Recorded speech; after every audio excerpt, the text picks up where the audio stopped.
In a quiet village surrounded by tall golden grasses and red earth hills, life once moved gently and peacefully. Farmers worked in their fields from sunrise to sunset. Children laughed as they ran near the village well. Among them lived a brave young girl named Amani, the eldest daughter of a humble farmer.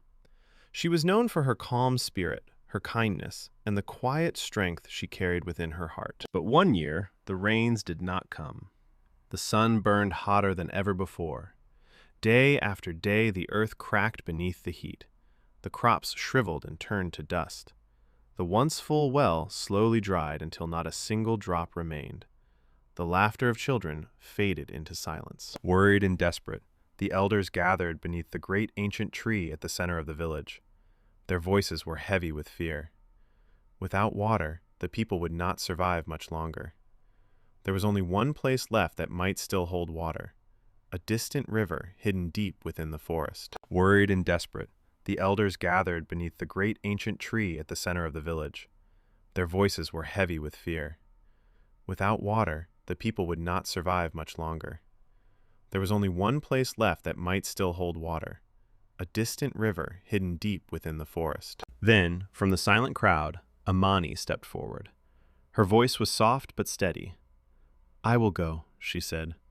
Her father tried to stop her, fear in his eyes, but Amani gently replied, "If we do nothing, we will all suffer. Let me try." At dawn the next morning, Amani set out alone. A clay pot rested carefully on her head. The village watched in silence as she walked toward the distant forest. The rising sun painted the sky in soft shades of gold and pink, but uncertainty filled the air. As she entered the forest, the world grew darker and cooler. Tall trees blocked the sunlight. Strange whispers moved through the leaves, though the wind was still. Her heart beat faster, yet she continued forward. The deeper she walked, the louder the whispers seemed. Shadows stretched across the ground, twisted roots crossed her path. But Amani reminded herself why she had come. She carried hope for her people. At last the trees parted. Before her lay the river of echoes. The water shimmered silver and blue, glowing softly as if alive. Mist rose gently from its surface.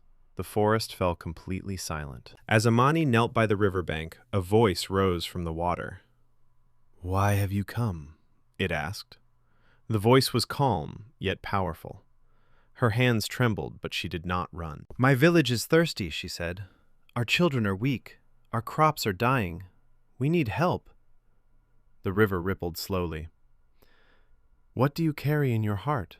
the voice asked. Amani closed her eyes. She thought of her father's tired face, the dry earth, and the silent fields. "I carry hope," she whispered.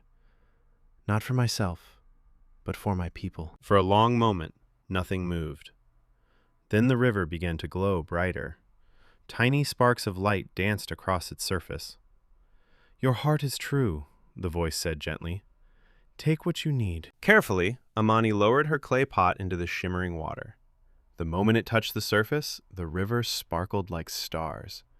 The pot filled with glowing silver-blue water, yet it felt light in her hands, as if the river carried the weight for her. She hurried back through the forest.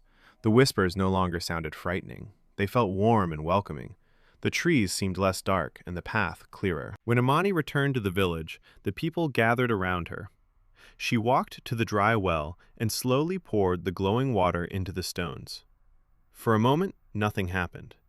Then suddenly, the earth trembled. Clear water surged upward from the well until it overflowed. The villagers gasped, then cheered. Children laughed as they splashed in the fresh water. Tears filled the elders' eyes. Hope had returned to the village. Soon, the rains returned to the land. The crops grew tall and green once more. The well never ran dry again. And Amani was remembered not as the girl who faced a magical river, but as the one whose courage and kindness saved her people. Because sometimes the greatest power